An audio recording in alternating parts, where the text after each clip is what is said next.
Yayındayız. Yayında mıyız?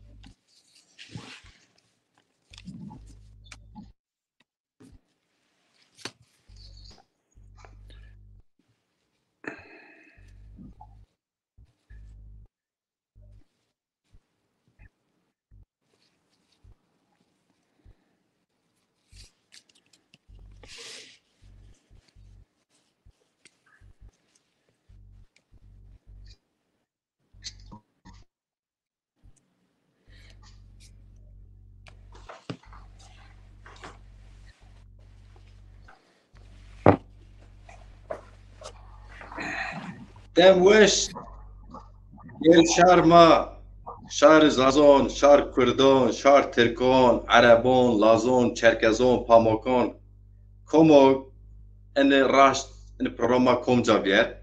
O vakti weşib selametip o weş var. Gelan bazon hora yoşon do delal yoşon do weş ma hasken şonçmaz weşib ma şonçma ken weş. Ama en programa benu ki sermaya ver, rojimaya ver, insan roj guştare bikir, sersuye guştare bikir, şov guştare bikir, ser bikir. Kom çi vakt, kom ser, kom aşmed, en program guştare bikir, o vakti aşmeyi, roji, saati weşu selametim. Gel şarmo delal, çi weşu ki nizonu delal, azad bibin, mahur programon, hem siyasi ser, hem kültürü ser, hem edebi ser, hem haber zazaki, hem sinema zazaki, vel hasir yom millet çiçiye est cuyina o çi peru pya ona programon bikerden, tena bi dest bi siri çoras verdim niye, bi milyonun zazon, bi milyon şarma zazon, tor kaja pilon xuya, tor domano pilon xuya, tor kalkono pirkon xuya, tor mayo pi xuya, tor dero ciron xuya, tor ambazo alvaz xuya, pya guştare bikerden, ser bikerden, temaşa bikerden. Ah, çi weş bi oxid bibin. Ma pya hasret rojon azadiyone, serbesti rojone.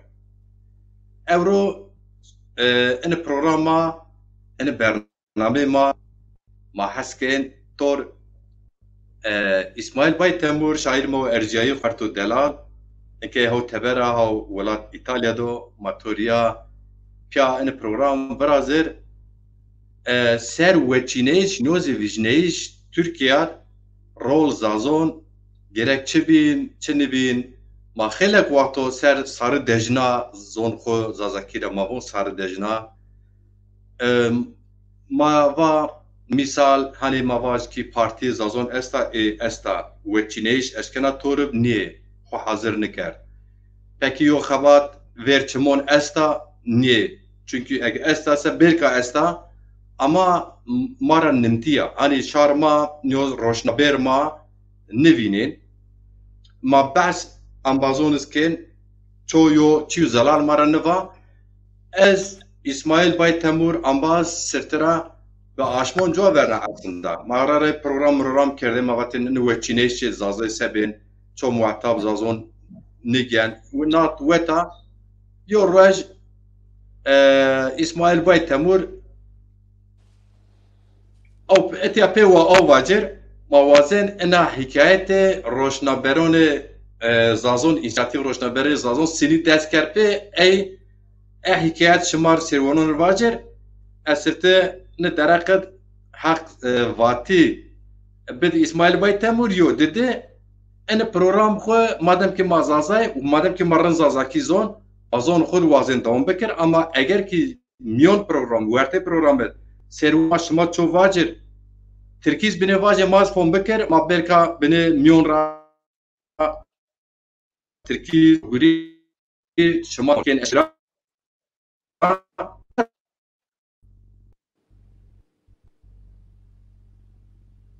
اسماعیل باید تمور ونگ میم برا خیرامه Ben şunu onu ki قال تسلیم میکردم اونا تو هیتمن شاود از حتی ما هیت بیا شاود خیرامه خیر مدیر شما سر اولی از گل تماشاکاران کومو هماسیارکن کومو کومجاد چاد هماسیار کی کومجاد هماسیارکن از سلمان خوی گرمنون اتراحت نوجا ینر ارشوانا و از حرمت خو پیورنر اونا زون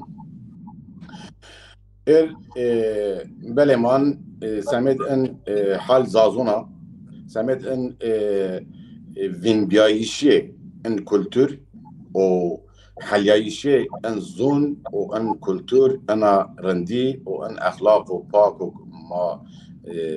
ما زازون دف ان کالکون مارا و مو حتون رسوما ان هو بنوین انا دعوة سر انا مثلا سر انبازي سيد به ان جهد كن ان انا ورد صار ودارت هو خوات كان از بيرون الحرمت خونا زون سلمان خو گرمان جر شوانا لا زير واش تنك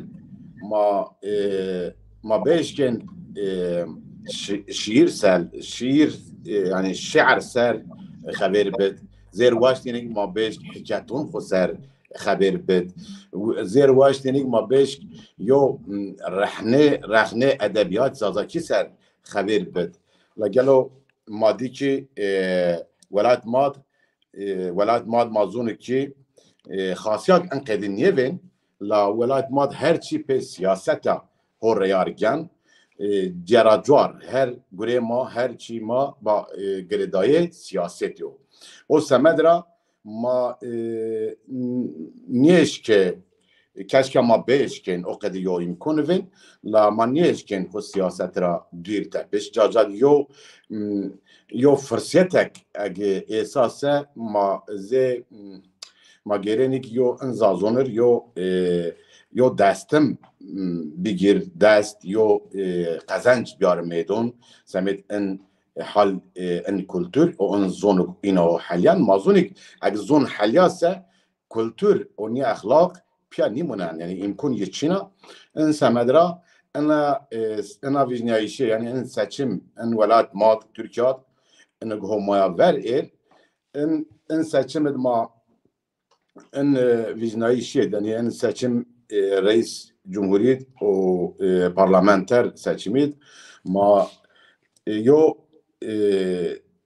يو فرصتي حتى ما باكي ان فرصت حنزار سرد هيف ما دست نيكون جمعك إنيو يمكن دار كي ان ولاد ما بيو مملكة ولاد ما بيور كرد يو بينر كرد جرز و هي يو بينر گرن يو بين بيور مالسف بنك بلكه ارغو خبردون الله بيور هي گرن يو بين يعني اخلاقي يو درم مرابنت بير يعني عقل راز بير يو حديثو تنا سمت قزنجا سمت هر يو بارتي ياغز هر يو اتفاق خوغره قزنج خوغره هي خبر هي حركت كن چو gelecek o yahut penye قزنج انا ملت شهو قال نيجان مقارد شهو حساب نيجان وحساب ما زازونز قطعيا شهو نيجان قط نومي ما زازون ان حال ما و زي ما اني كم من زي بوماقون زي لازون زي اي بينون زافين زي كردون كرمونجون عند بنيكا كونجا ين تشير اوفراشتا alır şükür mavun yo beni kuvvet xo art piyaser eşken xo gündemde çit tepiş mahfize bikir kurum kuruluş yine ist ama hetne binon zazun o ay binon yo kes qat'iyan yo onyayiş bile yo destguriyetiş bile çinik yo jadiz merdim vun eğer senantidi vun qala yina از انا قالوا واش نيفين انا لا از گرکم واج اون اغلاميان بابايا ماما يوخ halbuki eğer devlet مناسه از اجر عسكري کناسه اگر از اجر عسكري کنه اجر vergi dona ona devlet مناسه گرکم بیا بیرمی شت بدنمه اگر se راشتا انم وینسه لما لا keşke oturevin la malvinin ikine oturuyor devlet نيايا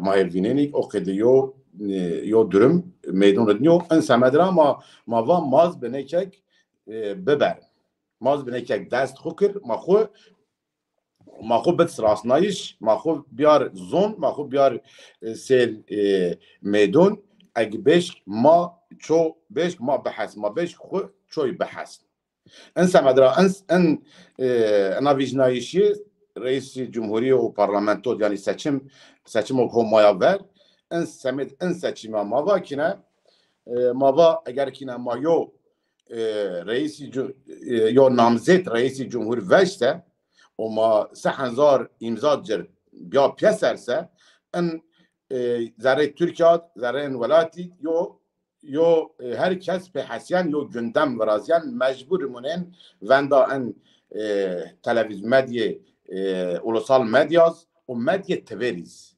Yani hem Türkiye hem ne dünyaz pe hasyana ki ha zazon şi zazı şi 3000 imza top kerda semet zon xuya semet kültür xuya yo organizasyon yo örgütlenme hevrazin örgütlenme niye biz yo itirazin o est yo destkardişin yo nazin ho veren eğer niye biz yo nazin ho veren ene serman dest beker hatta eğer az bir çi sene bir hikaye serse Rojek tüyo Ramazan Yıldız şma az tahmin kena o zomne on bazı bir o kome virdo şma yo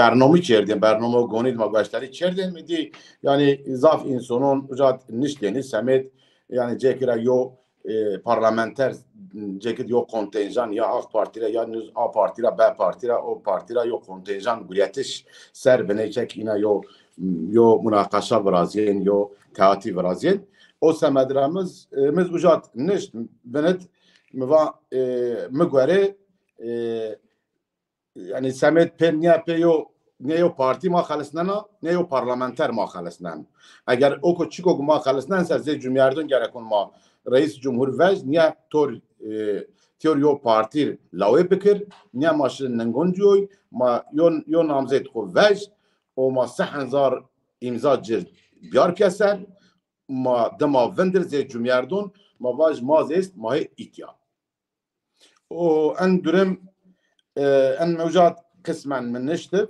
o barcine min cenab tüma kot ina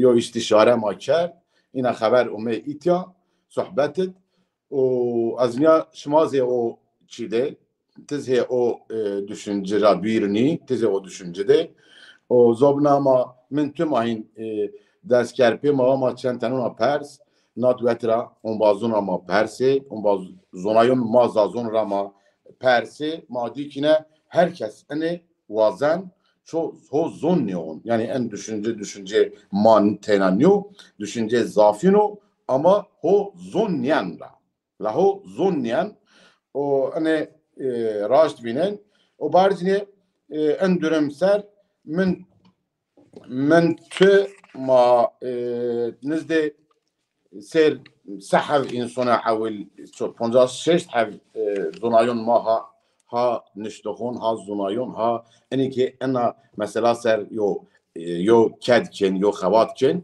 أنا سر ما يو خوات كرد ما بيورن كود استشارة ما كود ارتباط و بيور ليست ينز هم مده تك ما من نشتي تك ما نمين كوميد ما كود ارتباط كم شنو komik çine öneriz ker tek manniş maba çine yani çine ho itara en dürümra masekil ma gerekon peyo en zunayun mayo en insanın maya zazuna eğer setay bense ma bir fiyaser manın en hareket bikir köreniz hatta komuyor gibi ma haber do çoyuz en dürümir lüzumi çina niyaba شيء سمعت عليه حتون إير إن درم أنا إتياد رئيس أنا إتياد نامزد واتش هول يو برينيو شوي نيابا يعني كوميك فاتسا إسماعيل برا هو ويل إسماعيل حتون إتيا يو نقطة وش حتون إتيا ويو دكوت شورن أمي حتون إتيا ما نقطة بكر Davis sabziyediyar ambaze siyerken aynı nameyi vinirse az beş nameyi Yılmaz Aydın زروش دزا جمالی قرام نامی وینا است سلام و کلام شاون سلام و کلام شمار اما درک این اینسیاتیف وچینیش زازونا شما کم چه پرس بکرسه شما اشکن program سیر بکر پرس خوز میوند واجه این که شما اشکن واجه این program بینه اونا دریق انك كار خبات ما واشت يو بين معلومات حقيقة ما تجيه ما او جيش اني قري ما نشون بكر چونك ما نترقى ديو نشتو درك ما نشت سببي فلان ما نشت اما موازه اشكرا بزون خو زازاكي اگر احتياج شما بش ما واج زون شما رن فوم نكي ما تركيز اشكن بني نشون بكر فقط dalgıçta bazı çmo ser. Sego tuva yani matın program kirdim mavatın vaxt ve çineş jo ama binin işte hareket zazon çi dernek ben çi parti bina ve çineş diz honc tiyadra kar yani tiyani gire. Partinin edi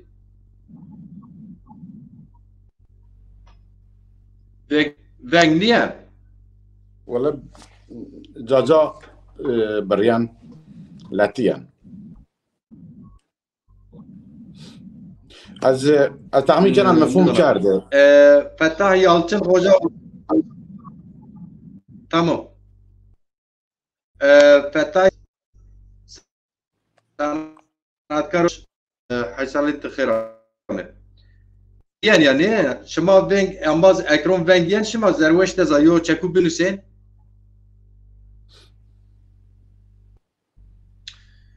خیلی ونگ چی میار bilgisayar ben اون به زاف کم ینفهم کردش زاف کم ره چی ben sorun از اون خی یو چی نیو از tahmin کنم چی پرسه یعنی ان kurumun kuruluşun zazun sekert ayet az tahmin kanat ay gere vaj egmefum holfum kert ne deza tekrar bikir mi vaşt vajir ki vatonokti mapya kalker mava parti zazun mavaş hazır niye veçineşip bale o zaza eğer xumun vatonok yo nazem semi şarab var Türkiye anzar ray topik biya ne semet az lazım ki mavajir eşkera mavajir federasyon ben kanat önderiti divon yani edi bale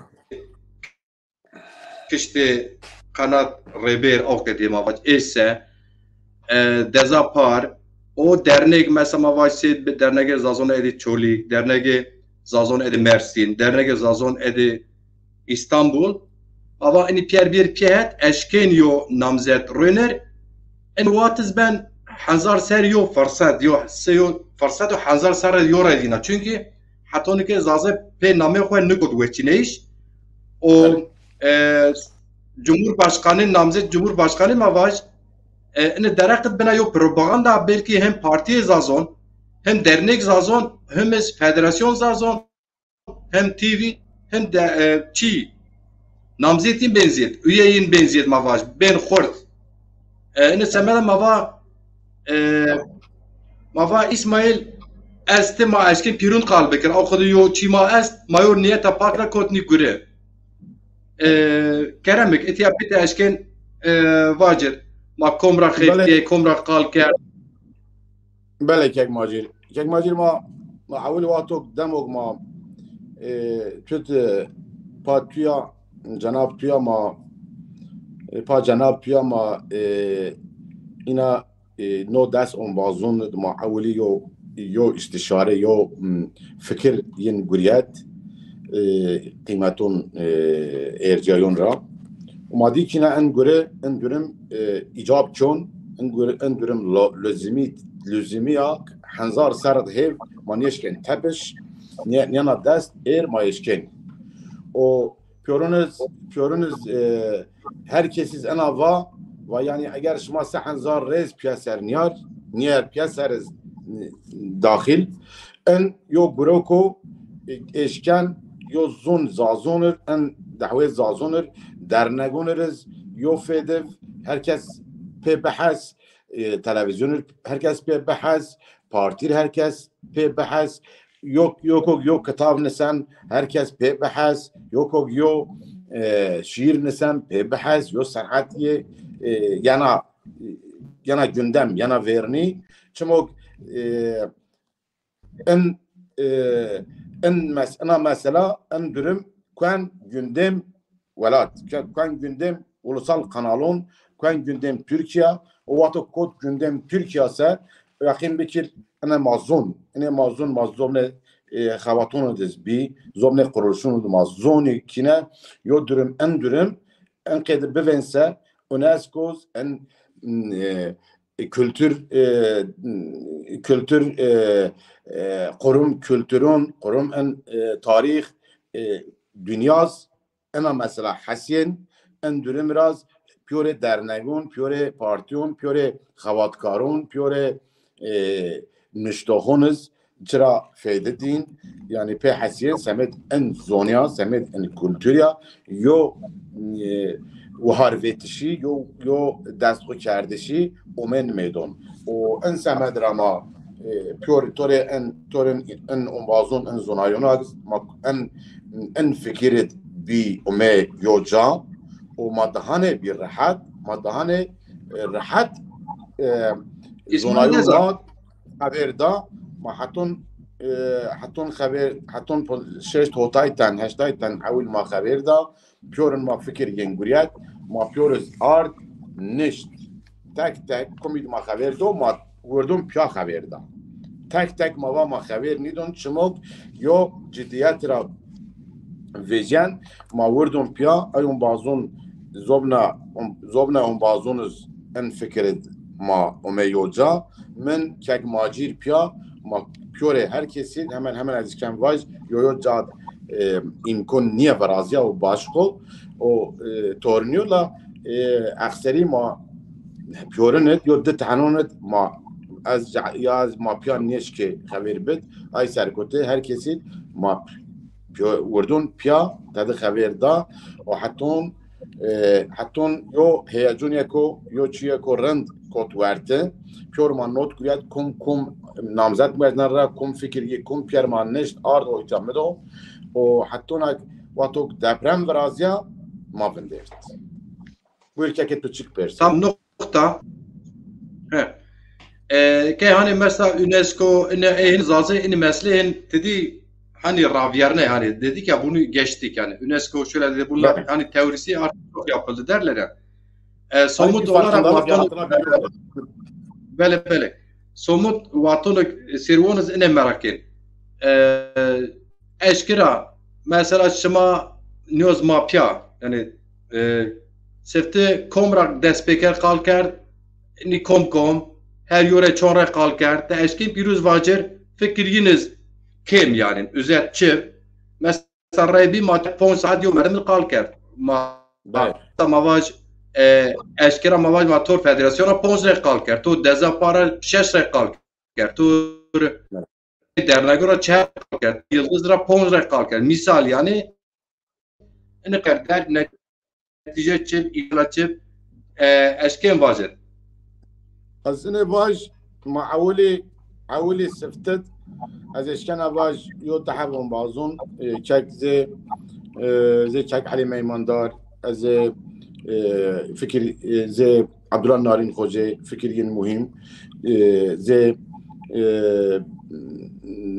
فهری ارگین خوجه زی انم اون بازون انقدر یا چند تنو ما اولی پرس خو کوپایا ما واشتی کینه ان فکر ما ان فکرت Yaşar Arat Demir Hoca böyle.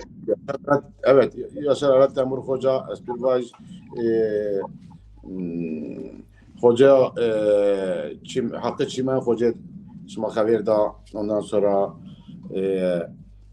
Barcı Empyor en durumun yo cesaret dama o mahin Haberda avuli ma enuna pe ma avuli dezapar ma dest kerpe ma vayo partiya eğer parti en göre hatçı durumda ma belkina nizun belkina yo xavate yine asta belki bela ben o yo xavate yine asta sema engel niye ma gerek niçon o veyahut ya biz ana xavatır eğerse vernid şinse ana xavat dezgense icab kense ama gumek tepi arzin kumca çıgırı makonsa ma ayçin o ana sevmedir ama evliyenet irtibat kod irtibat başkanı devar dilaver başkanı ma haber da devar başkanı mara Kerem Bek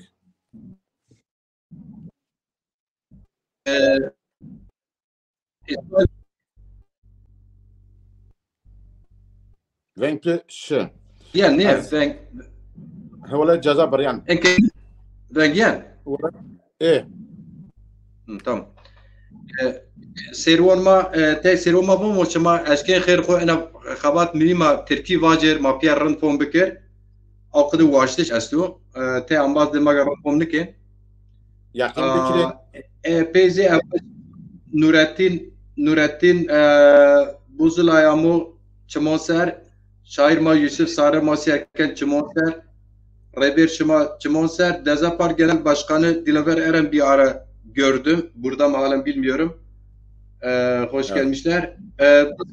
Yılmaz Aydın, Ahmet Bakır, Ahmet Demir, İlhami Çağrı Tekin hepiniz hoş gelmişsiniz. Biz eğer biz isterdik ki bunu ana dilimizde, girişte söylediğim gibi sonuna kadar ana dilimizde söyleyelim. Genelde bizi izleyenler Zazadır. Ben eminim ki bazı zorluklar çeksek de biz bu zorlukları çekmede Zazaca'yı bölgeler arasında Zazaca'yı da tam öğrenemeyiz ama programda önemli arkadaşları Türkçe yapmamız. En azından bundan sonrasını Türkçe yapalım. Beli. Caca az Türkiye mehend olmuyor. Benim Türkçem fazla iyi değil. Yani onu bilmiyorum. Kendimi Zazaca'da daha iyi ifade edebiliyorum. Cuma Hoca da adam bir araya giriyor. Cuma Karaaslan Hoca da izliyor. Cuma Kara hürmetlerimi izliyor. Hoş gelmişler. Evet, hürmetlerimi iletirim. Bu konuda bize değerli fikirlerini bizden esirgememiştir. Sağ olsunlar. Yani ben kendi ana dilimde dile getirmiş olsaydım kendimi daha iyi ifade ederim. Evet. Kendi ana dilimde ben tamam daha o zaman özet böyle geçelim. Tamam. Evet. Yani bu durum şöyle oldu. Bu durum ben sanırsam eğer baştan böyle bir gizergah yaparsam yani bunu biz bir programda bu seçim atmosferine girdikten sonra Türkiye'nin bir programda yani kimisi falan partiden veyahut da A partisinden B partisinden bir aday göstererek Zaza meselesini bir parlamentoya taşımak gibi bir teatide bulunuldu, bir konuşma geçtikten sonra ben şunu daha uygun gördüm. Evet, o da güzel bir fikirdi ama ben şunu yazdım orada. Dedim ki bence bana göre Zazalar herhangi bir partiye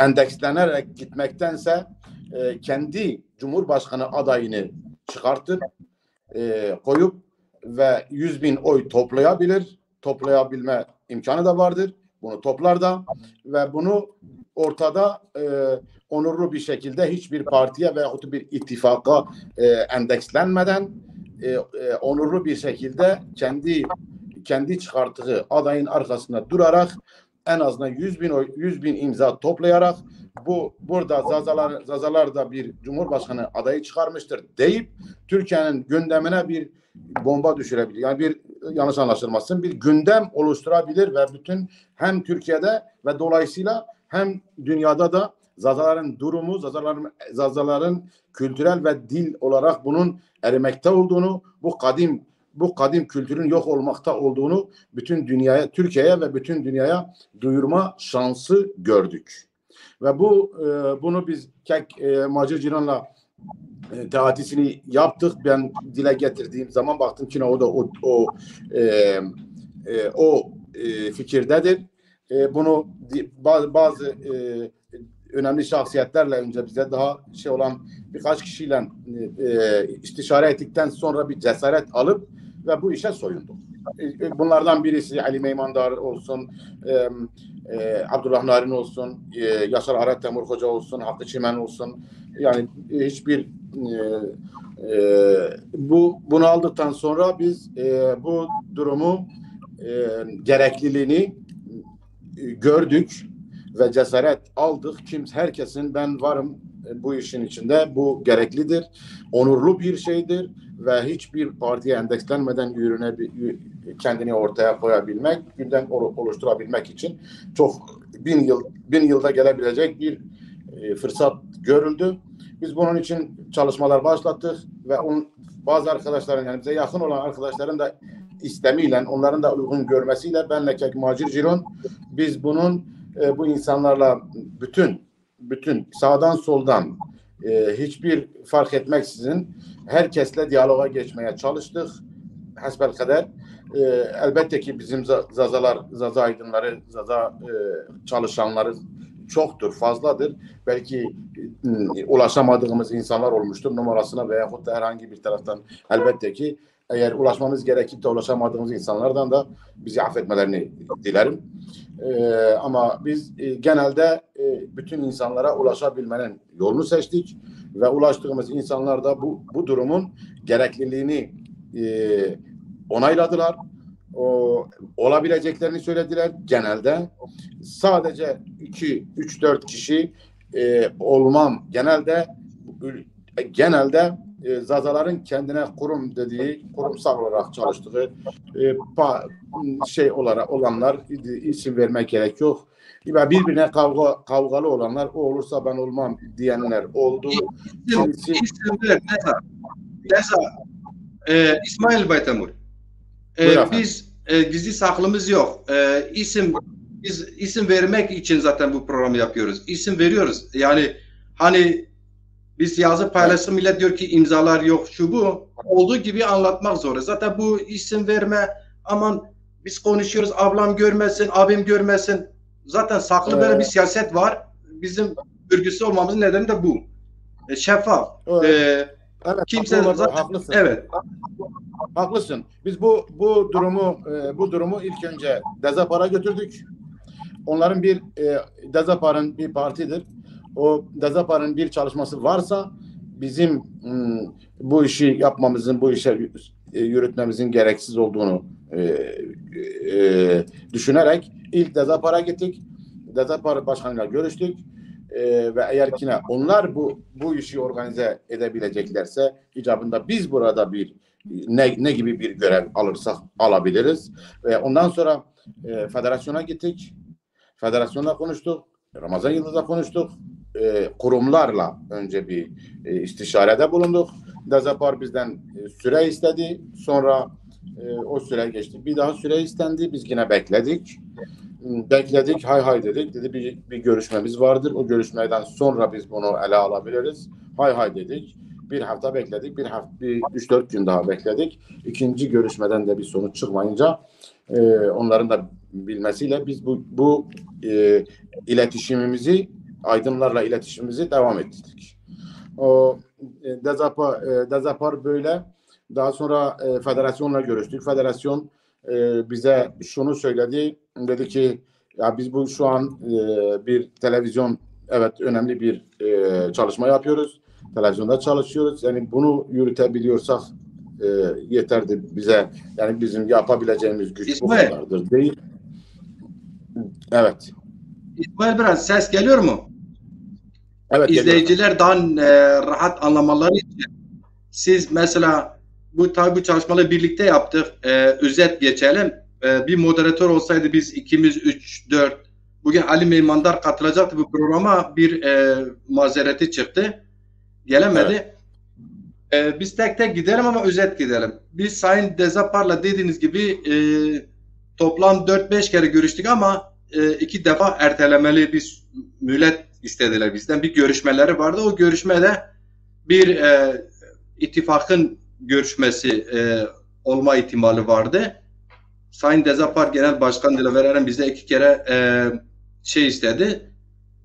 Burada önemli olan bir şey, merak edilecek bir soru olabilir. Bu görüşme yapıldı mı?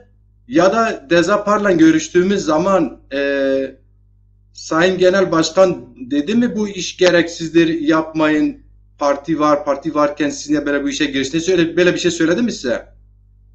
Evet efendim, bu durumu dile getirdiğim, yani parti varken falan önce ilk zamanda değil. İlk zamanda evet iyi bir ben de onu söylüyorum.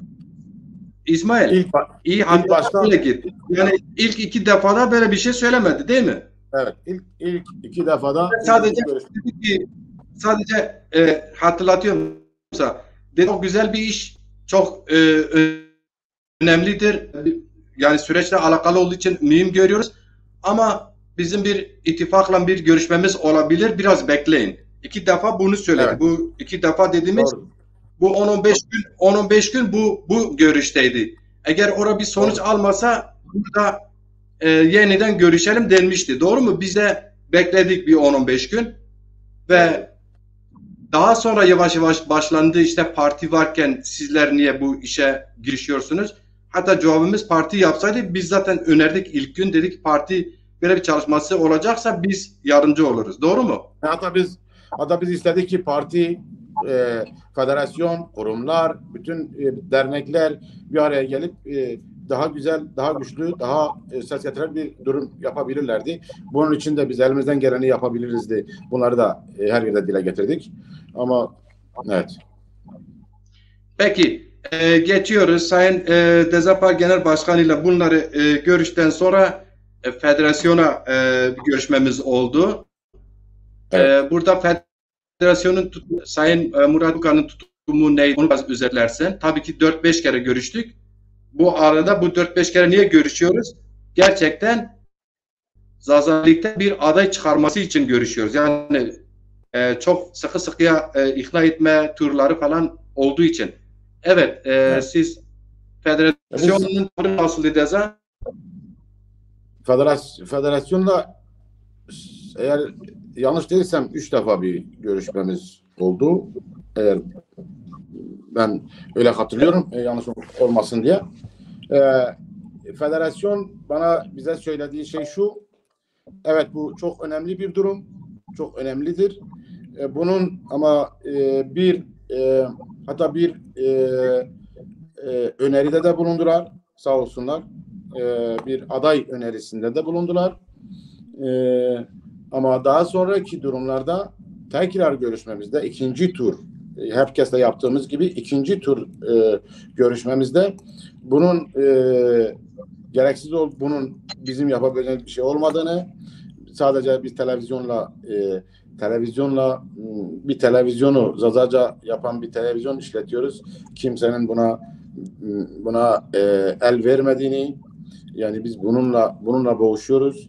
Kimsenin Zaza aydınlarının, Zaza kurumlarının kimsenin ne bize bir reklam ne bir destek olduklarını haklı olabilirler ve buradan da söylüyorum, Zaza televizyonu her ne olursa olsun bir Zazaca konuşan bir televizyondur. Desteği hak ediyor. Bunu da dile getirmem gerekiyor. Bunu bize söylediler. Öylece orada kapandı. Reza, istersen bir tek cümleyle orayı tamamlayayım. Seyirciler merak edebilir. Federasyonu başkan adayı bir bilimcisi, Muzur Üniversitesi dil bilimcisi Sayın Zülfü Selcan'dı. Diğeri de Hakkı Tüme hocamızdı değil. Bu 2 adaylardan biri olursa biz var gücümüzle bu çalışmanın içinde oluruz. Doğru. Doğru mu? Doğrudur. Evet. Söyleyerek geçmek lazım. Geçti. Sıkıcı olmasın diye. Sonra şunu söyleyeyim. Görüşlere katılırsınız. Katılmaz federasyon, gerek Dezapar, gerek görüştüğümüz diğer şahsiyetler. Bunlardan birisi de Ramazan Yıldız. Zaza kamuoyunda hem iş adamı olarak tanınır, hem kimi derneklerde onursal olarak sosyal biliriz. İşte hatta Bingöl Sanatçıların Derneği'nde onursal olarak Evet. Bingöl Biz sadece, bir kanat önderliği söz konusu. Tabii. Bir de Ramazan Yıldız Hoca 20 küsür yıldır Zaza davasıyla şöyle de böyle haşir neşir bir işverendir.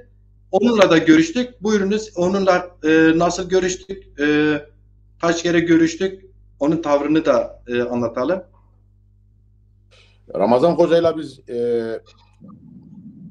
4 defa görüştük. Bir de herhalde siz görüştünüz. Sanırım 2 defa da siz görüştünüz. Biz 4 defa Ramazan Hoca'yla görüştük. Sağ olsun, selamlarımı iletiyorum eğer buradaysa. Değerli görüşlerini bizle paylaştılar. Ama bu Zaza kurumları diyeyim, kurumları arasındaki bu kavgadan dolayı benim var olamayacağımı beyan ettiler. Ama daha sonra da yine tekrar yani bu işi zaman zaman sormuştur, şey etmiştir. Yani felaket olursa ben olmayacağım diye bize beyan etmiştir. Ama bizde tabii ki yani bu bizim davamız değil, bu Zaza meselesidir. Herhangi bir kimsenin olmayacağına kimse karar veremez. Kim burada var olacaksa kimse engel olamaz. Kim buraya el verirse, buraya bir damla su taşırsa da kimse buna engel teşkil edemez. O kavgalar dışarıda kalmalıdır diye bizim aramızda tabii ki saygı çerçevesinde bir konuşmamız geçmiştir. Bunu da yine de ben dışarıdan da yine de yani ben şunu da söyleyeyim, hani ben destek olmayacağım diye de bir beyanda bulunmayarak içinde olmayacağımı söylemiştir, sağ olsunlar. Evet. Evet. Şimdi aslında Zazaların içinde Zaza gerek sosyal medyada gerek diğer somut faaliyetlerde Zaza kitlesinin, biraz duyarlı kitlesinin hemen hemen akıllarına Zazalar hakkında bir çalışma var mı aklına gelebilecek. Birincisi Zaza Dezapar'dır, partidir. İstanbul Derneği'dir, Mersin Derneği'dir, Bingöl Derneği'dir ve federasyon dernekleriyle birlikte federasyondur. İlk arka gelen bunlardır. Biz de doğru bir yöntemle bu 3 tarafla da görüştük. Sonra da döndük tek 30 yıldır, 40 yıldır Koberz gibi, Ergun gibi, Çimen gibi, dil bilimcimiz Yaşar Aratemur gibi, Mesut Asmin Keskin gibi defalarca bu aydınlarımızla da görüştük. İstersen var olanları yazmışsan açıklarsın. Yani biz bütün aydınlarla görüştük. En rahat görüşme yaptığımız Deza. En rahat görüşme yaptığımız %100 destek, en rahat hiç itiraz etmeden olması gereken iş budur. Aha budur. Hatta şu bir Başkanı Murat Bukan, Sayın Murat Bukan ne dedi? Ya siz zirveyi yakaladınız. Bu zirve bir işleri ben aklıma gelmedi, bir heyecan vardı herkeste. Evet. Buyurunuz, bizim tek durumu nasıldı bu işe? Nasıl? Sesiniz gitti hocam. Yani tek ismini zikretmesen de hocam ya, tek ismini belki vermesen de ama aydınlarımızın heyecanı. Evet, aynen. Yani kurumları biz dile getirdik. Yani mesela bugün Dezapar işte Dezapar dile getirdik, federasyonu dile getirdik. Ramazan Yıldız grubu, o da bir kurumdur. Dernekler birçoğu fahri başkanıdır. Ondan sonra Mersin der bu işte istişare içerisindeydik. Ondan sonra öbür taraftan mesela Mazes dergisinin Tarilo'yla görüşme yaptık. Ondan sonra yani bu ada kurumsal olarak görmek gerekiyorsa.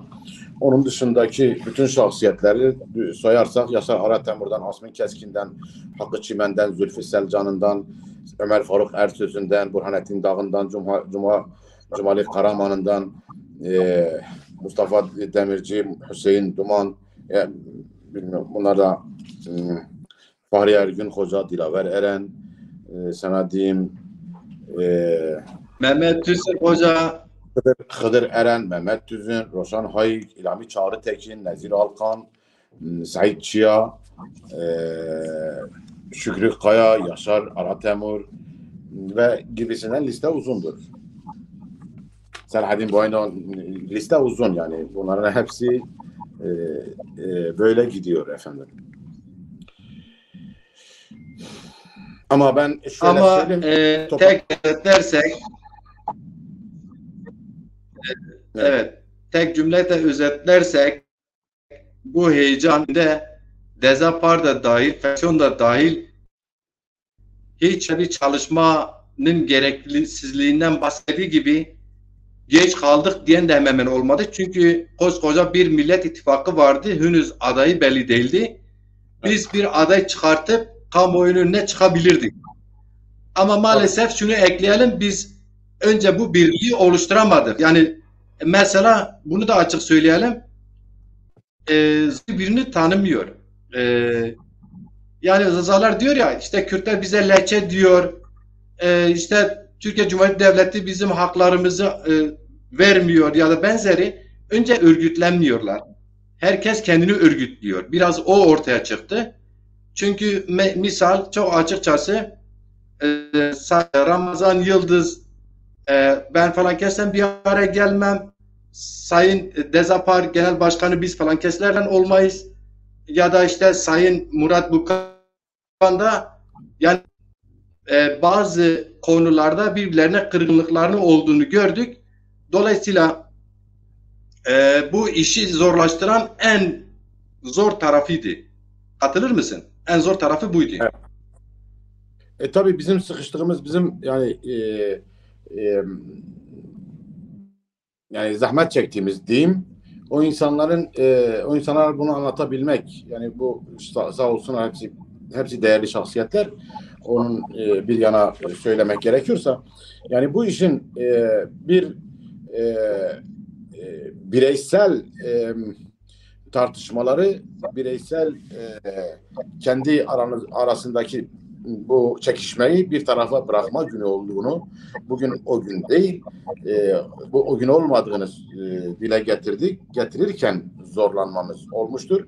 Bunlardan biri bir şey olarak, bir şahsiyet, bir değerli bir şahsiyet olarak söyleyeyim. Mesela Ali Meymandar hocam şunu dile getirdi, dedi, benim kim olursa olsun, düşmanım bile olsa ben normalde yan yana gelmeyeceğim insanlarla bu mesele için dedi, ben ayağına da giderim, yanında da olurum dedi, bu davada herkesle beraber çalışabilirim demiştir. Böyle yaklaşan arkadaşlar da vardı. Tabii biz şimdi bunu söylüyoruz. Bu liste gösterdiğim bu listede yani kimsenin hayır demediği, herkesin olumlu baktığı liste budur. Yani anlatabiliyor muyum? Herkesin iyi gördüğü. Ama bizim aslında meselemiz, evet doğru söylüyorsun. Bizim meselemiz insanların kendi maalesef özellikle kurumların yani neden o var, onun yanında olmayacağım. O bunu yaptı. Biz bu tartışmalarla biraz boğulduk. Yani başlandı geçmiş tartışmaya. Diğerlerinin onun öbürünün yanlışını dile getirerek biz biraz o yüzden orada biraz zahmet çektik. Tabii bunu uygun bir dille burası bizim işimiz olmadığını, biz burada bir kuruluş yapmıyoruz, ne bir dernek ne başka bir şey. Bugün seçim atmosferine girmiştir Türkiye. 2 aylık bir 3 aylık, 2,5 aylık bir süreç vardır.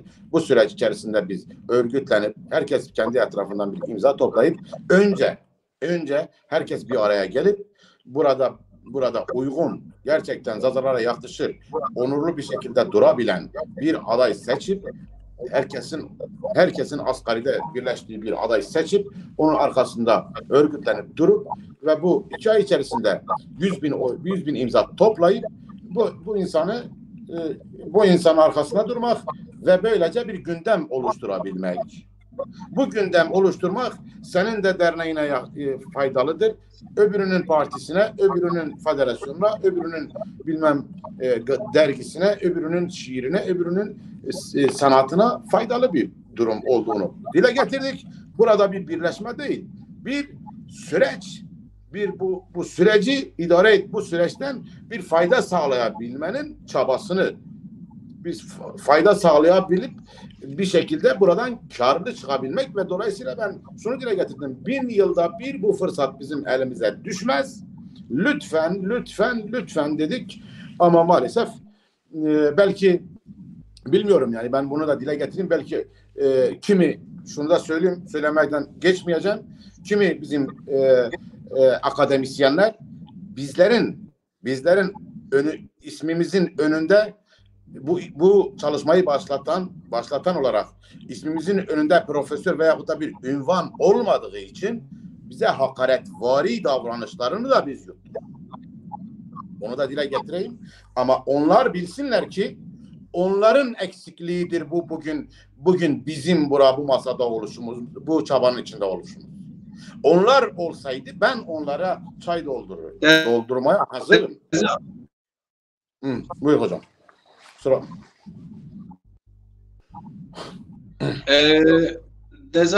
Aynen öyle. Maalesef hep şeyden yanayım. Şeffaf konuşacağız. Arkadan telefon bunu aç, onu vazgeçir, bunu vazgeçir. Faaliyetlerini de gördük. Onu gerek duymuyoruz açıklamaya ama eğer ki gün gelirse icap ederse gerekirse o şekilde söyleriz. Yakışmaz. Bizim amacımız Zazaların var olan kamuoyu tarafında en azından kabul görülen gerçekten ister inkar et, ister adına ne dersen de, ister nasıl söylersen söyle. Federasyon var. Federasyonun 26 tane derneği var. Sen onu dernek görmesen de dernektir. Sen kabul etmesen de vardır bu. Ve bir tane televizyon da Zazalara kazandırmıştır. O televizyonun yayın akışını ben de beğenmiyorum. Yayın akışında bir sürü eksiklik var. Yayın akışı bazı şeyleri bakıyorsun günde 3-4 kere tekrarlanıyor. Bunlar evet hepsi doğru ama hiçbir şeysi yok. Yani tecrübesi yok Zazalar ne yapsınlar. Ama bir televizyonu var. İster kabul etme. Bir kanat önderleri yavaş yavaş Zazalarda gelişmiş. Bana göre bir sürü eksiği ama Yıldız da var. Evet. Ama hepsi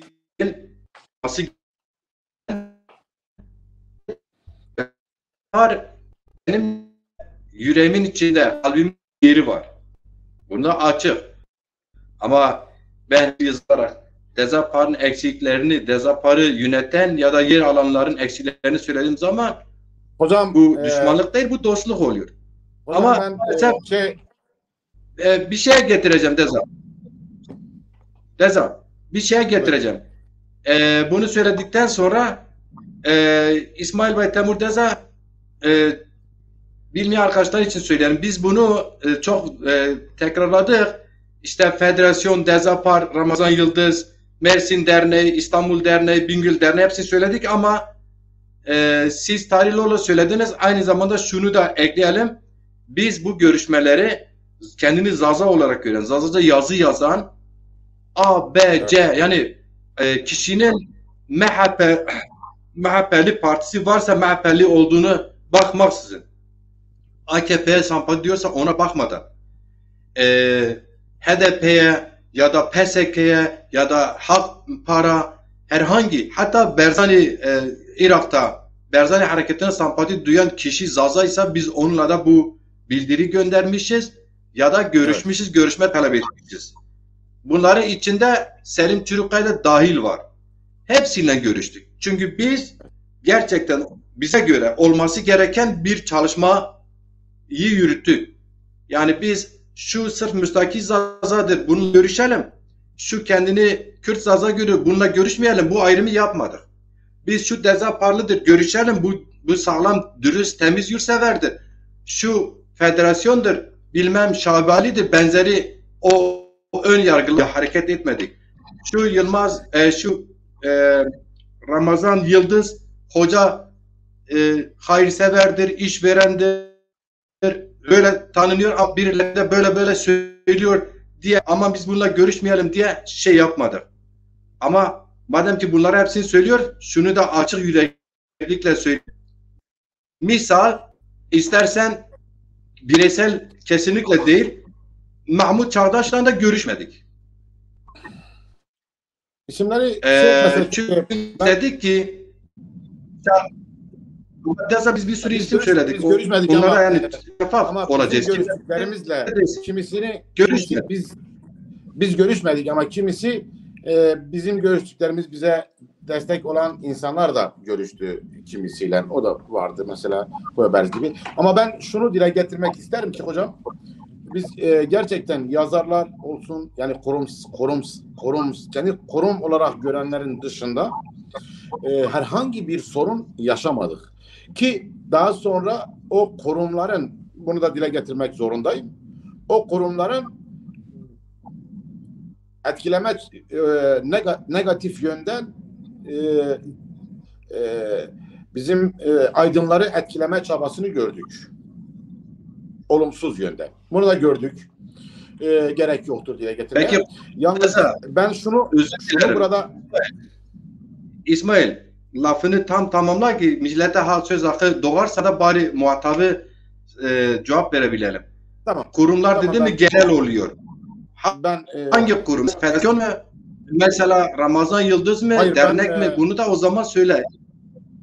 Ya ben mesela Dezapar çevresinden bu işin olmaması için bayağı bir çabalandığını gördüm. Yani bu işin olumsuz yönde ilerlemesi için bir çaba gördüm. Yani bunu sen de gördün, ben de gördüm, herkes gördü. Anlatabiliyor muyum? Ama bunu gizlemenin bir manası yok. Kendini haklı görüyorlarsa biz buradayız, tartışabiliriz. Yani hiçbir sorun yok. Dilaver Hoca'yla hürmet ederim yani. Anlatabiliyor muyum? Ama ben şunu söylemek isterim ki hocam, toplumda bu arada biz yani köyümüzden, memleketimizden herhangi bir taraftan da biz bu bildiri de dağıttık. İşte bu bildiriden sonra bize gelen tepkilerin gerçekten toplumun bu duruma aç olduğunu, toplumun bunu istediğini gördük. Ama bu aydın kesiminin cesaretsizliğini buradan söylüyorum. Aydın kesiminin cesaretsizliği şuradan geliyor. Nasıl aydınlar? Ben burada gülünç duruma düşer miyim? Tabii gülünç durumdayız. Dilimiz odur gidiyor. Dilimiz. Odur. Bak kimse dilimiz odur ölüyor. Biz odur yok oluyoruz. Ben gülünç duruma düşeceğim de nedir? Bunları da dile getirmek lazım. Herkes şapkasını koyup düşünmesi lazım. Kime karşı gülünç duruma düşecekler? Ben bilmiyorum. Yani bu durumdan gerçekten bunu söyleyeyim. Hani belki hani Zazalar eğer sana bu 100.000 imzayı toplayamazlarsa veyahut da bunu başaramazlarsa, yani kimse demiyor ben gelmezsem bir eksik kalır. Herkes diyor kimse gelmez, ben tek kalırım. Anlatabiliyor muyum? Bak kimse demiyor ki ne? Kimse şuradan aydın olarak bunu sen aydın olarak kendi görüyorsan bunu görmelisin. Eğer ben yoksam, bu işi doğru görüyorsam, ben yoksam bir eksik kalırım algısıyla yaklaşmıyorsan, kimse gelmezse ben eksik tek kalırım algısıyla geliyorsan, burada şapkanı çıkarıp bir düşünmek lazım. Herkes senin gibi düşünürse ne olur? Yani bizim bu halde olmamızın en büyük sebeplerinden birisi budur.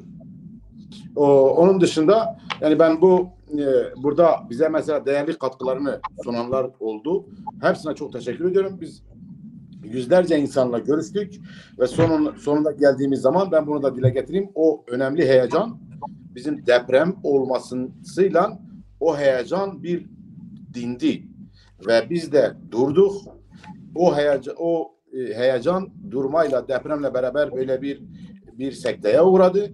Ama biz de durduk bir aydan fazla. Daha sonra bir ay civarında daha sonradan ülke yeniden seçim atmosferine girip seçim tartışmalarına girdikten sonra biz de yeniden yavaş yavaş toparlamak için yeniden bir görüşme turlarına başladık. Görüşme turları yaptık ama gerekli kendimizce evet vardı yani bu aydınlardan 20-30 kişiye yakın insanların imza verebileceği ama gerekli çoğunluğa gerekli yeterli kadar bir çoğunluğa ulaşamadığımız için bunu biz burada noktalarsak daha iyi olabileceğini söyledik ve bunu deklare ederek bunu bir bildiri yayınlayarak bu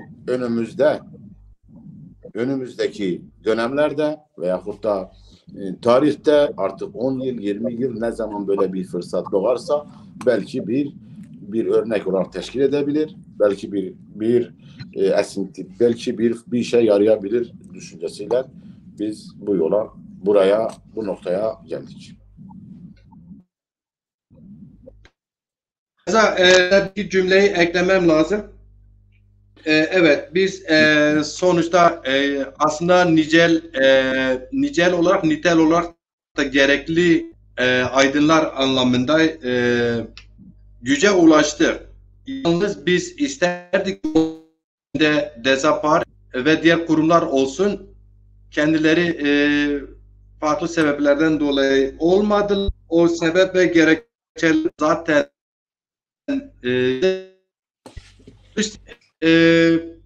görüştüğümüz aydınları bu işi pasifize etmek için, mümkünse vazgeçirmek için partiler daha sonra imza veririm diyen insanların sayısı giderek düştü. İmza olmaya da bilir falan. Biz de bir neticeye vardık ki baktık Yüksek Seçim Kurulu seçim tarihi açıkladıktan 5 gün içinde 100.000 imza her vatandaşın 84 ilde ve ilçede yani yüzlercesi olmuş oluyor. Oraya kendince gidip kendi öz iradesiyle gidip mesela falan kes Cumhurbaşkanı adayımdır. O süreç 5 günde bu örgütsüzlüğe tamamlayamayacağımızı gördük. Zaza hareketi bundan zarar görmesin ve demek sonucuna var. Biz bir bildiriyle ilk bildirimize ek olarak bir bildiri kaleme aldık. Taslakları aldık. Kamuoyuna da durduk zaten. İmzalara gelince biz böyle bir yavaş yavaş arkadan çalışmalarla işi sürükleyen insanlar sayınca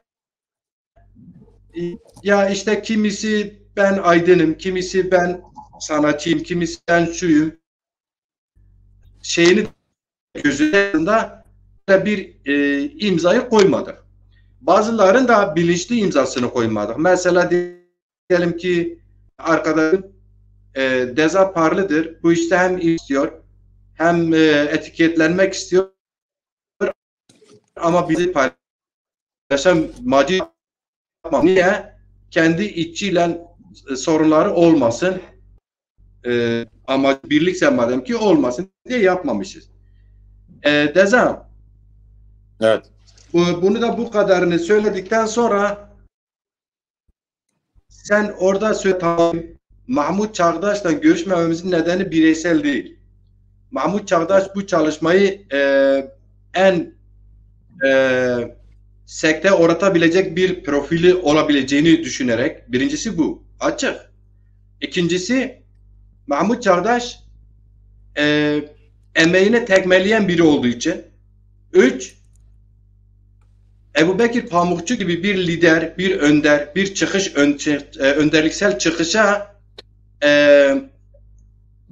bir de ölmüş, edebiye uğramış bir Zaza şahsiyetini orada burada küçük düşürme yaklaşımlarından dolayı içimize sindirmiyoruz. Bak, biri Zaza hareketi adına faaliyet yürüttüğü iddia ediyorsa Bekir Pamukçu'nun işini ve yazdıklarını Zazalar için yok sayamaz. Evet, Sırf bencilliği, egosu için bunları yok sayamaz. Evet. Başka biz yani Mahmut Çağdaş gibi birçok insanla keşke herkesle görüşebilseydik. Yani birçok Zaza'yla görüşemedik, yetiştiremedik. Birçok insanla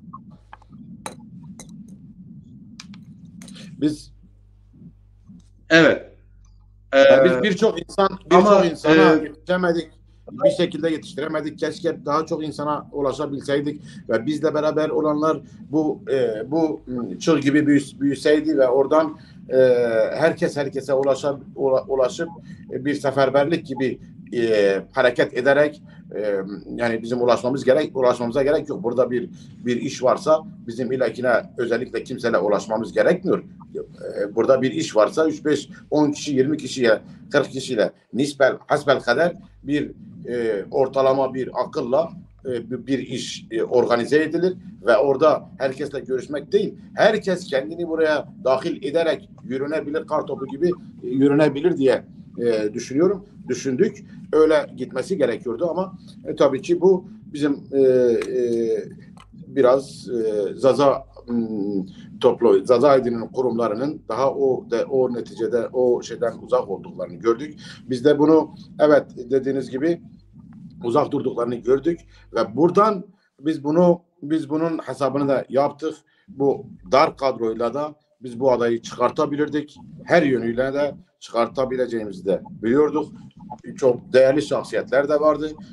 Bu da geri durmayacak insanlar da vardı ve bunu koyabilirdik ama bu organizasyonu özellikle mesela kimimizin dışarıda oluşu maalesef ben kendim şahsen bu hikayeleri yazdıktan bu yana bu durumlara Zaza meselelerine ettikten bu yana Türkiye'ye girişim de yasaklanmış bir durumdayım.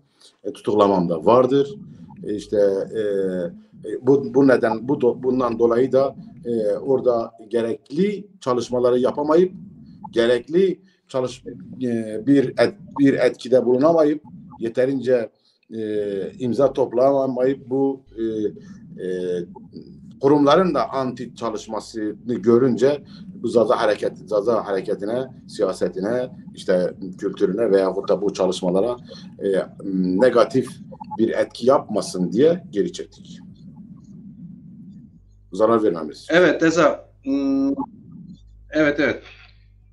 Tamam. Ben sözümü tamamlayayım. Mesela Ebubekir Pamukçu diyor ki, kitabı var burada. Diyor ki evet, Zazalar kendi memleketine velatima diyor.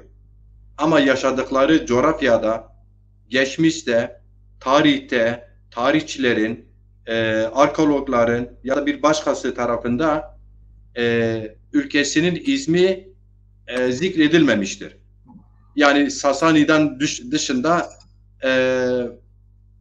şu an mevcut coğrafyada yani Dicle, Fırat Havzası'nda velatima diyorlar.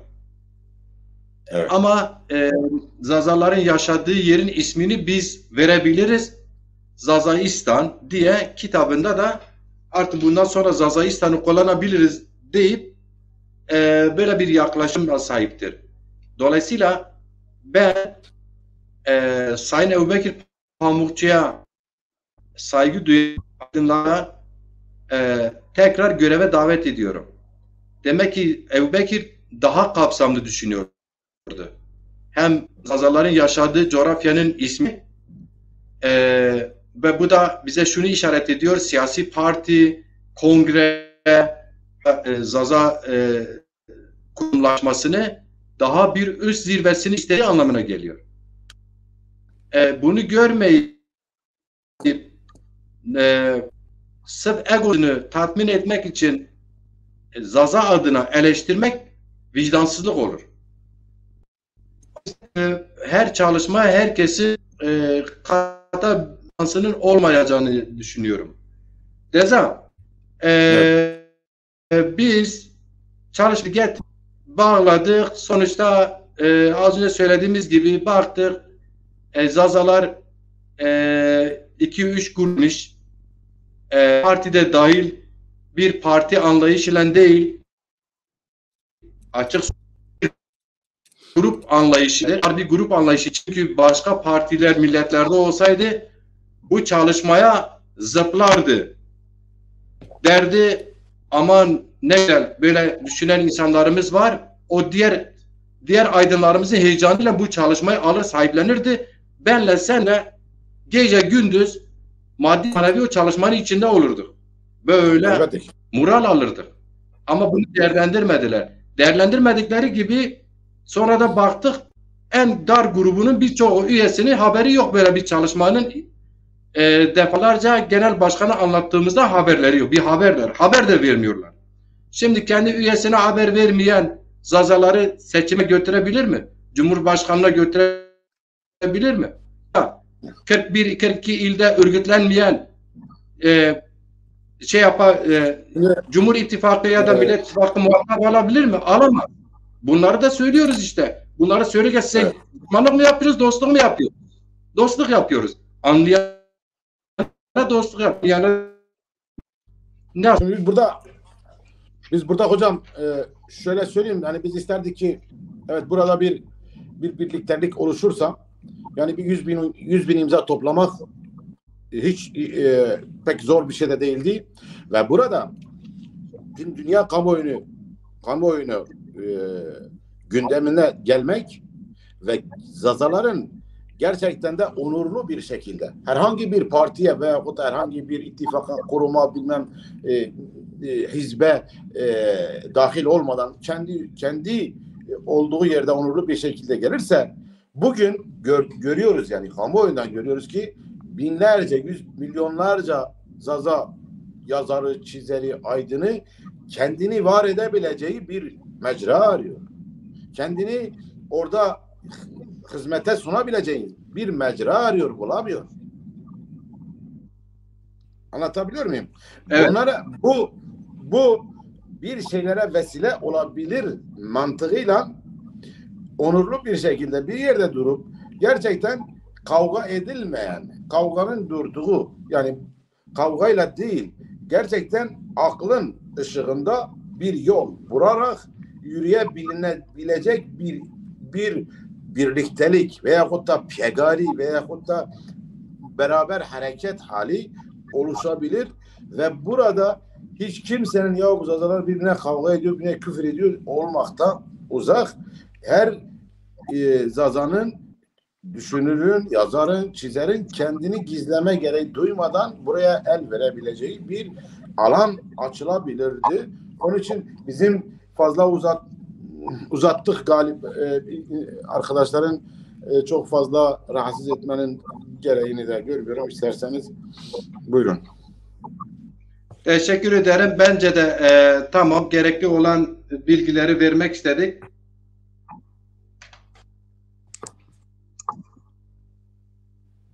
Evet. Şu an beni duyuyorsanız, beni arayanlar programa katılmak isterseniz katılırsınız. Ben şimdi müsait değilim cevap vermeye. Evet.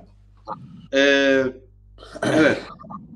Şimdi Deza, buyurun. Biz iyi niyetle, bizim eksiklerimiz var. Mutlaka bir yaklaşım eksiklerimiz olmuş. Mutlaka iyi anlaşılmamışız olabilir. Kendimizi iyi anlatmamışız bazılarına olabilir. Ama şunu gördük.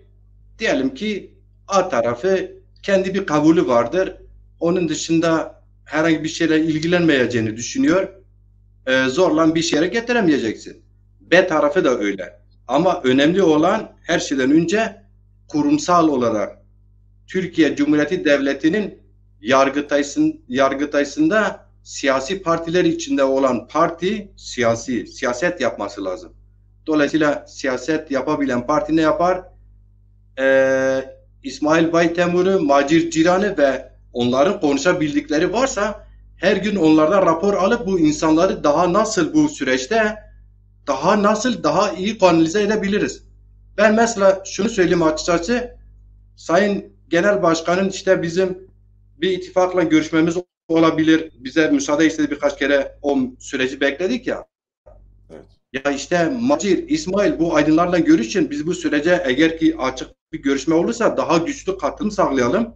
Sesimizi böyle yükseltelim denilebilirdi. Ya da işte bu olmasa şunu söylenebilirdi. Biz bunu alıp değerlendirelim denilebilirdi. Bunun yerine işte bu işi soğutma, imza veririm, defalarca yazılar bizde var. İmza veririm diyen insanlar daha sonra imza vermesek de olabilir mi acaba? Şimdi bize haklı olarak diğer Zaza kamuoyu aydınlar soruyor. Ya bu Zaza inisiyatifinin bildirisi çok güzel.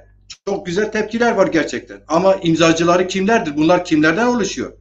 Eğer ki bu sekteye uğratılmamış olsaydı o 100'e yakın aydınların imzası bu bildirinin altında olurdu. Biz böyle bir program yapma gereğini duymazdık.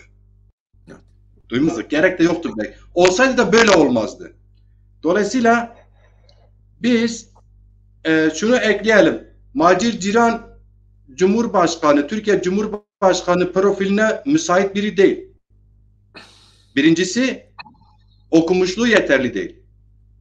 İkincisi, böyle bir amacı yok. Üçüncüsü, maddi olarak da böyle bir kuvveti yok. O zaman İsmail Baytemur da aynı keza, aynı profilde. Yani biz kendimiz için çalışmıyoruz demek. Bunu herkese de söylüyoruz. Kim için çalışıyoruz? Bu çalışmalardan Sayın Hocam Sosyal Kadir Eren önerildi. Sayın Dilaver Eren önerildi Cumhurbaşkanlığına. Zülfü Selcan önerildi. Hakkı Çimen önerildi. Fahri Ergun önerildi. Mehmet Dün önerildi. Abdullah Narin önerildi. Ramazan Yıldız önerildi. Abdullah Narin önerildi. Vardı az önce Cuma Karaaslan. Cumali Karaaslan önerildi. Efendim Seyde Akdağ Dağ önerildi. Yani 26 Cumhurbaşkanı profiline ben razıyım diyen aydınlarımız tarafında. Aydınımız önerildi. Biz bunlara tek tek görüştük. Ve bunları içinde bak biz bu kadar açık konuşuyor. Değilse gelsinler kamuoyunun önünde. Değilse böyle değil. Mehmet Tüzük hocam kendini önerdi. Bak Mehmet Tüzük hocam kendini önerdi. Misal Fahri Ergun hocam kendini önerdi, bu fedakarlığa hazırım. Yani hem bunlar önerilmişti, kendileri de bize kalırsa biz bu işe alıp gideriz. Üçüncüsü, İsmail Baytemur Yüksek Seçim Kurulu'na teslim edilmesi gereken 1 milyon TL emanete verme parayı da maddi olarak da hazırlamıştı. Bunları da eklemek lazım. Şimdi diğer tarafta bu Cumhurbaşkanı adayının bütün masrafları, seçim, pankart, her ne gerekiyorsa görüşmeler, değil mi? Danışmanlar, avukatlar, bunlar bir tarafta bunlar hazırlandı. Bunlar tamamdı. Sırf biz bu birliği, amaçladığımız bu birliği oluşturamadığımız için, bu birliğe gelilmediği için biz bu sonuç bildirisinin ek bildirisini yayınlamak zorunda kaldık. Şimdi bu da günah değil mi? Zaza halkına bu yapılır mı? Yapılamaz. Şimdi biz bunu demeyelim mi? Evet. Evet. Ek bir şey yoksa biz bitirebiliriz programı. Herkese yani bu durumda bize kıymetli fikirlerini esirgemeyen herkese ben hürmetlerimi sunarım. Evet, bir çalışma başlattık. Çok değerli bir çalışmaydı. Çok da kıymetli oldu. Çok da verimli oldu. Bugün yani bunun meyvesi bugün olmasa da önümüzdeki zamanlarda alınacaktır. Buna ben inanıyorum. Bu yani ben tekrar etmem gerekiyorsa toplum burada gerçekten de bu duruma hazırdır. Onurlu bir çıkış bu toplumun aydınından bu da en aydınından en köylüsüne kadar bu davaya ilgilenmeye, kendi kültürüne sarılmaya yöneltebilecek bir farkındalık yaratabilir bir pozisyon vardı burada. Bu fırsatı değerlendirebilirdik. Ama bunu da söyleyeyim, yani bugün dahi değerlendirebilir daha. Daha zaman var. Ama bizden çıktı. Evet. Kim değerlendirirse de ben onun hizmetindeyim. Hiç sorunsuz. Ben de şunu söyleyeyim, evet. Açıkçası ben kendi adıma bunu söyleyeyim. Ben Dezapar'ın güçlü bir şekilde Türkiye siyasetinde yer almasını çok canı gönülde isterim. Elimden ne gelirse yaparım. Ama maalesef bu geçen süreyi istendiği gibi değerlendirilemedi. Tekrar ediyorum, belli çalışmalar oldu, olmadı değil. Bu siyaset 4 yıl değil, bir 40 yıl daha da olsa bu çalışma tarzıyla örgütlenmeyeceğini de gördüm. Bunu da söyleyeyim. Ama Zaza toplumu, şunu da gördüm. Mevcut Zazalarda şöyle bir sorun gördük bu çalışmalarda. Aynı zamanda yıllardır yaptığı programlarda herkes kendini anlatıyor. Şunu yaptım, şu tarihten beri yaptım diyor. Ama bu bütün yaptıklarını bir siyasi çatıda birleştirerek açık, kim ne söylüyorsa, hatta birbirine karşı ne söylüyorsa böyle açık söyleyerek belki anlaşabileceği bir noktaya geleceği, güç ondan doğacağını anlayışına varmadan hiçbir şey olmaz. Herkes ben yaptım demekle bir doğru, ama o gerçeğin örgütlemesi siyasi bir çatıyla olur. O da Dezapar'da olur. Bak, Dezapar çizgi olarak doğru, ideolojik olarak doğru, içinde yer alan insanlar fedakarlığında hiç zerre kadar şüphem yok. Tek eleştiri bireysel olarak çalışmaları sönüktür. Bu üslupla örgütlenemez diyoruz. Bu kadar açık. Türkiye, taraflar sabahtan akşama kadar birbirini eleştiriyor. Kimse birbirine düşmanlık yapmıyor, küsmüyor. Lan küs olanla barış senin ne alıp vermeyeceğini. Hocam bunu biz başka bir programda ele alsak daha iyi olur. Yok ben derse bitiriyorum işte. Ara girmesen bitiriyorum. Yani amacımız bu. Başka hiç asla birine ne İsmail Baytemur yurt dışındadır. Zazapar'dan bir yerde bir kenardan bir şey olmak ne Macit olarak benim.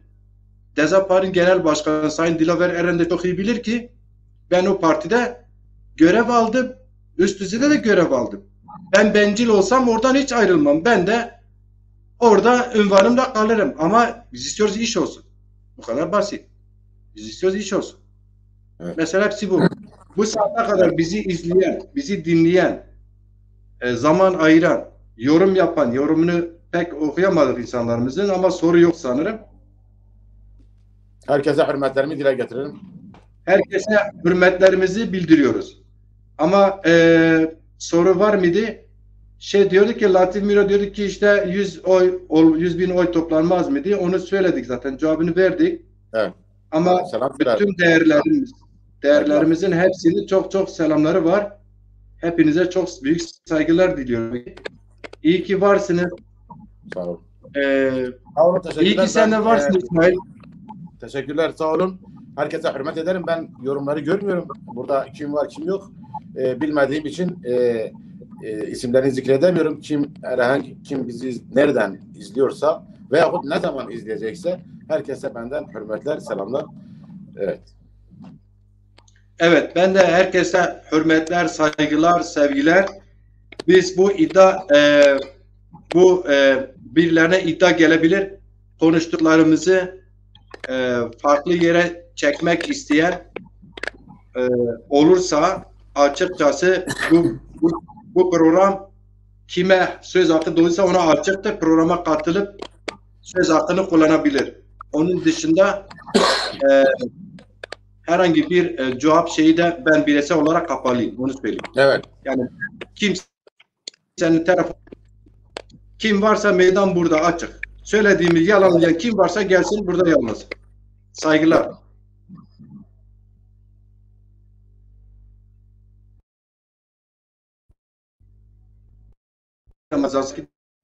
Zazaki bixir her vaşma veşir ez yo kelam şımar biyar ser ekran maxatir xu şımara buwa eke şıma zon ardlerz bimlerz est o semeda ez kelamı bimlerz biyar xatir xu şımarız buwaz sevgi yursever wanena Zeynep Çetinkaya nüşte o müzike Zeynep Çetinkaya wendiş kelam der sevgi yursever Maraş.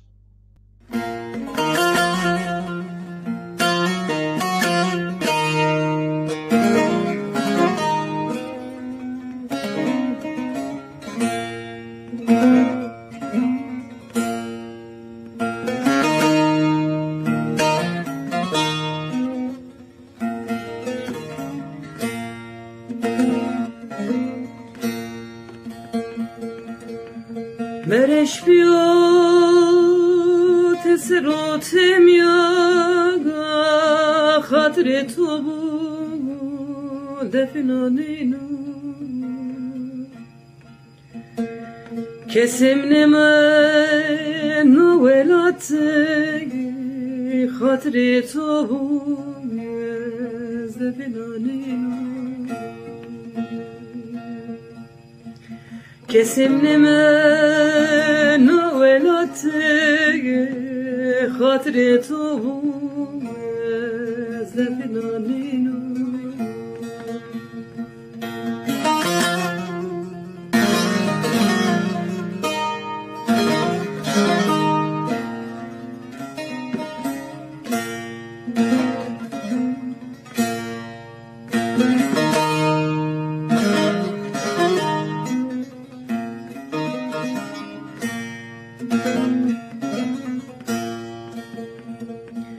Dünya dünya haynana ye gıdarana ye zalmana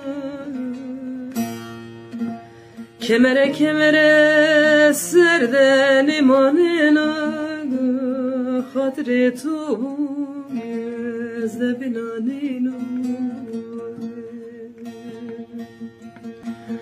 kemere kemere serden imanına gaye hatire tu zebinaninu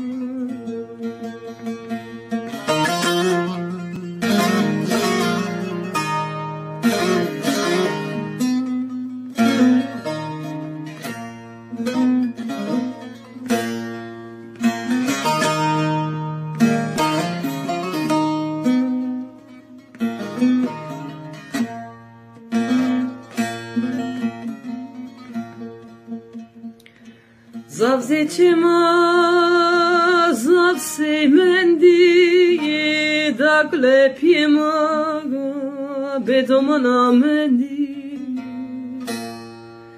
merdema pe sara merdi hatire tu zefnaninu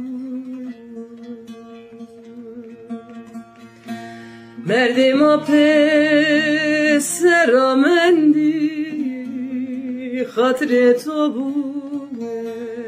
zefnaninu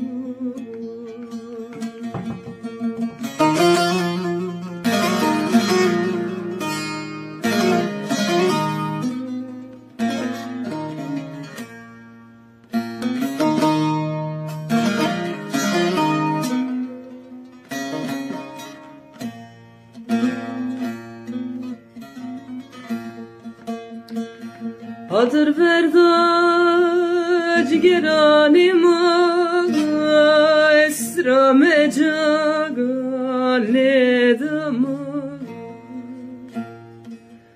Teselyam kötana velatra Khatre tovu ezreynaninu Teselyam kötana velatra Khatre tovu ezreynaninu